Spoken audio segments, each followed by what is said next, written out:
അന്റെ പേരക്കുട്ടി stage കയറാണ്ട് mic മുടിച്ചു നല്ല പാട്ടൊന്നും പാടില്ലല്ലോ. നീക്കൊള്ളി ഒരു 10,000 വാട്സിന്റെ സൗണ്ട് അവിടെ കൊടുത്തിട്ട് എന്റെ ചെവിക്ക കേട്ടില്ലാന്നുണ്ടെങ്കിൽ ഗുണ്ടാക്കി പൊട്ടിച്ച് ഞാനിടോ എണ്ടർച്ച് വെച്ചിട്ടുള്ളതോ ഇല്ലാത്ത പാത്രത്തില് തുടങ്ങിയോ കാര്യം കറി വെച്ചപ്പോ നീർക്കോലിന്റെ ചാറക്കങ്ങൾ വെക്കലോ അതെങ്ങനെ തിന്നുക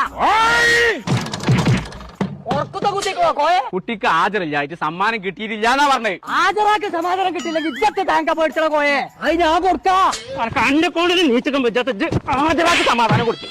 എല്ലാം ഒറ്റ കൂട്ടിച്ചാത്തക്കാൾ കുത്തിയെ കഴിഞ്ഞു തവളെ ഇത് പോയി എന്റെ അകത്ത് കൊടാ അടച്ച റബ്ബേ സാധാരണ അടി കിട്ടി അവന് ചെവി കേൾക്കണ്ടാളൂ പടച്ച റബ്ബേ കോയെ കൊട മാറില്ലേ നീരാ വെച്ചടി ഊരക്ക് സുഖല്ല ചെവി അടിച്ചു പോയ റബ്ബേ അടിച്ചു വാരാനൊന്നും നേരല്ലേ മഫാസ് പറഞ്ഞ ക്ലിനിക് ഉണ്ട് അവിടെ പോയാൽ എന്റെ ചെവി ശരിക്ക് കേൾക്കും വികാസ് എടുത്ത് ചെവി കുത്തേ ആ ഓർഗ നേരത്തെ പറയണ്ടേ ഉറങ്ങിയ ഇറങ്ങുന്നു ആ എന്നാ തിരിയുടെ കോലത്തില